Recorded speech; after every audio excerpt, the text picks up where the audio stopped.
24 नवंबर 2024 यही वो तारीख थी जिस दिन संभल जला था। संभल में हिंसा हुई थी जामा मस्जिद में। सर्वे को लेकर जो बवाल हुआ था पूरे देश ने देखा। उसके बाद प्रशासन की तरफ से एक कदम उठाया गया और कदम उठाया गया कि मस्जिद की जामा मस्जिद के बिल्कुल बराबर में एक पुलिस चौकी का निर्माण करवाया गया, जिसका नाम सत्यव्रत पुलिस चौकी रखा गया। आज उसी सत्यव्रत पुलिस चौकी पर हम पहुंचे हैं। हालांकि इस जमीन पर काफी विवाद भी हुआ। कहा गया, बहुत सारे दस्तावेज सोशल मीडिया पर दिखाए गए कि यह जमीन वक्फ बोर्ड की है, लेकिन इस पर जब हमने यहाँ के डीएम राजेंद्र पेंसिया जी से बात की तो उन्होंने कहा कि वक्फ बोर्ड की एक स्टाम्प पेपर जो वायरल हो रहा है उसमें लगातार 4 किलोमीटर का दायरा संभल का ये वक्फ का बताया गया है। जो सत्यव्रत चौकिया मतलब बनकर लगभग तैयार होने वाली है, उसे वक्फ की जमीन बताया गया कि वो वक्फ की जमीन पर है। वो सच था या वो जो कागजात दिखाए गए थे, सोशल मीडिया पर अपलोड किए गए थे, वो फर्जी थे? देखिए, एक बहुत लंबा क्षेत्र, 4-5 किलोमीटर का क्षेत्र, उसमें पूरा वक्फ का बताया गया। जब भी कोई इस तरह की लैंड होती है, सबसे पहले तो उस व्यक्ति के पास ओनरशिप होनी चाहिए। ओनरशिप के बाद वो व्यक्ति स्वयं चौहद्दी के साथ कि भाई इसके बीच में मेरी भूमि है और ये भूमि मैं वक्फ करता हूँ या दान करता हूँ, ऐसे होना चाहिए। लेकिन इस तरह की कोई स्थिति नहीं थी, कोई चौहद्दी नहीं थी, और जो चौहद्दियाँ बताई गई थी वो शहर के बाहर के कोने थे। यहाँ तक कि ग्रामीण अंचल के अंदर भी एक चौहद्दी पहुँच रही थी। तो इस तरह से वो भूमि थी, वो उन दस्तावेज़ों के आधार पर हमें वक्फ की नहीं लगी, और वो हमारी नगर पालिका परिषद की भूमि के रूप में भी दर्ज है।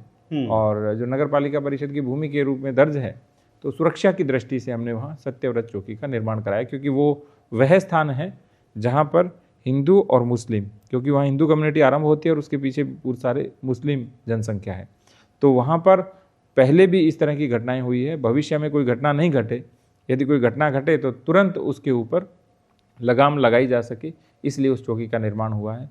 और एक और बड़ी बात जी, जिस बात पे हम ये प्रश्न भी पूछ रहे हैं, उस चौकी के कारण सब लोग प्रसन्न हैं, दोनों समुदायों के लोग प्रसन्न हैं, और सभी ने भूरी भूरी प्रशंसा भी की चौकी निर्माण की, और उन्होंने इसका स्वागत भी किया। वक्फ के लिए किसी की ओनरशिप होनी जरूरी है, किसी का मालिकाना हक लेकर अपना कोई यहां नहीं आया। तो ये वो सत्यव्रत पुलिस चौकी है जिसकी 2 मंजिल लगभग बनकर तैयार हो चुकी हैं। दिखाइएगा ऊपर भी जरा किस तरीके से नीचे का जो तल है वो पूरी तरीके से बनकर तैयार है, और ऊपर लेंटर का काम शायद पूरा हो चुका है। तो संभल में सर वक्फ का आपने जिक्र किया, सत्यव्रत चौकी जो जामा मस्जिद के पास बनाई जा रही है, हम वहां भी पहुंचे, बहुत युद्ध स्तर पर वहां काम चल रहा है। उसके बारे में भी कहा गया कि वक्फ बोर्ड की जमीन पर है। वो भ्रांतियां थी, अफवाहें थी, या और क्या कुछ है? जो सत्यव्रत चौकी का निर्माण है वो प्रॉपर कागजी कार्रवाई के बाद में वहाँ पे जो ज़मीन है वो नगर पालिका द्वारा पुलिस को अलॉट की गई है। वो एक सरकारी ज़मीन पे पुलिस चौकी है, वो बनाई जा रही है। वो शांति व्यवस्था को लॉन्ग टर्म तक, लंबे समय तक बनाए रखने के लिए पुलिस के द्वारा वहाँ पे चौकी का निर्माण करवाया जा रहा है। वो ऐसी चौकी है जो यहाँ जो माइनॉरिटी हिंदू कम्युनिटी है और मेजॉरिटी मुस्लिम कम्युनिटी, उसके बीच में शांति व्यवस्था को बनाए रखने के लिए वहाँ पे जो अभी जो डिस्प्यूटेड साइट है, जिसको अलेज्ड मॉस्क या फिर जो वहाँ पहले मंदिर रहा हुआ ऐसा हिंदू पक्ष का कहना है, उसके जस्ट सामने हर बार जो जामा मस्जिद है, जो अलेज्ड मॉस्क है, वो डिस्प्यूटेड साइट है, वहाँ पे ही बवाल है वो शुरू हुआ है। 1978 के दंगों की भी शुरुआत वहीं से हुई थी। 24 नवंबर को भी जो हिंसा हुई थी वो भी वहीं हुई थी। उसके पूर्व में भी 16-17 जितने भी राइट्स हुए हैं उन सब में भी वो एपिसेंटर रहा है। उसी को मद्देनज़र रखते हुए लंबे समय तक शांति व्यवस्था कैसे इस कस्बे में व्याप्त रहे, उसी को मद्देनज़र रखते हुए उस चौकी का निर्माण करवाया जा रहा है।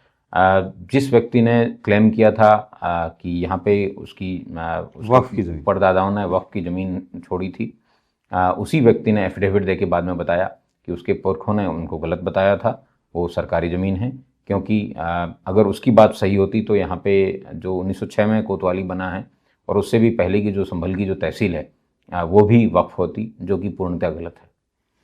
सर सरकार की तरफ से हाई कोर्ट में जवाब दिया गया कि जो कूप है जामा मस्जिद पे, वही नहीं सिर्फ पूरी जामा मस्जिद सरकारी ज़मीन पर है, सरकार की ज़मीन पर है। वो ज़मीन है वो शाही मिल्कियत की ज़मीन है। शाही मिल्कियत मीन्स गवर्नमेंट लैंड है, और तो वो बिल्कुल सही बात है कि जो ज़मीन है, जो कुआं है, जो चौकी है, जो थाना है, जो तहसील है, वो सब सरकारी ज़मीन पे बना है। इस तरीके से प्रशासन ने 40 पुलिस चौकियों को बनाने का 40 चेकपोस्ट बनाने का लक्ष्य रखा है, जिसमें सबसे पहले ये सत्यव्रत पुलिस चौकी का निर्माण शुरू किया गया। उसके बाद जो मोहल्ला है जियाउर रहमान जो सांसद हैं यहाँ से संभल से, उनके घर से महज 200 मीटर की दूरी पर एक पुलिस चौकी का निर्माण किया गया। हालांकि पुलिस चौकी वहाँ पहले भी थी, लेकिन टीन शेड में वहाँ पुलिस के जवान रहा करते थे। लेकिन अब 1000 स्क्वायर फीट का जो एरिया था उस पर अवैध कब्जा था, वो अवैध कब्जा छुटाया गया और वहां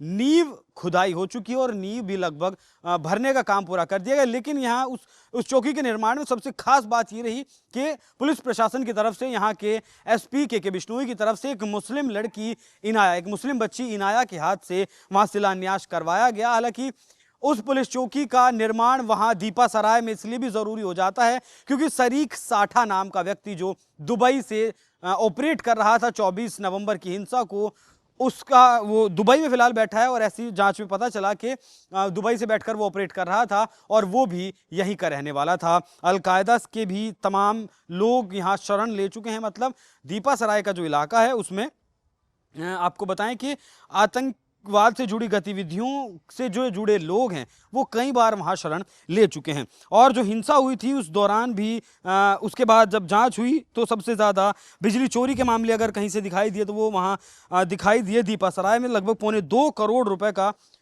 जुर्माना उन लोगों पर वहां ठोका गया। और जब पुलिस प्रशासन के अधिकारियों से हमारी बात हुई तो ऑफ रिकॉर्ड उन्होंने बताया कि उस दिन के बाद से लगभग 2500 से ज़्यादा कनेक्शन वहाँ के लोगों ने नए लिए हैं। उनकी तस्वीरें हमने भी अपने कैमरे में कैद की। तो जिस तरीके से सत्यव्रत पुलिस चौकी यहाँ बन रही है, दीपा सराय में एक चौकी का निर्माण हो चुका है, उसी तरीके से पुलिस प्रशासन की तरफ से, संभल प्रशासन की तरफ से 40 पुलिस चेकपोस्ट पूरे संभल में बनाने का लक्ष्य रखा गया है। अब देखना दिलचस्प होगा कि कब तक ये 40 चेकपोस्ट बनती हैं और क्या जो एक तानाशाही या फिर एक डर का माहौल जो हिंदुओं के भीतर यहाँ हुआ करता था वो किस हद तक कम होगा। तो ये वो सत्यव्रत पुलिस चौकी है। और मैं चाहूँगा एक बार आप जामा मस्जिद का भी यहाँ से दिखाएं कि जामा मस्जिद बिल्कुल सड़क क्रॉस करते ही महज यहाँ 10 से 15 फीट का फासला होगा। ये आपको सामने जामा मस्जिद दिख रही है। हालांकि इस पर विवाद ये भी हुआ कि ऐसा ही प्रोटेक्टेड जो मॉन्यूमेंट होता है, इमारत होती है, उसके आसपास किसी भी तरीके का 500 मीटर के दायरे में निर्माण नहीं कराया जा सकता।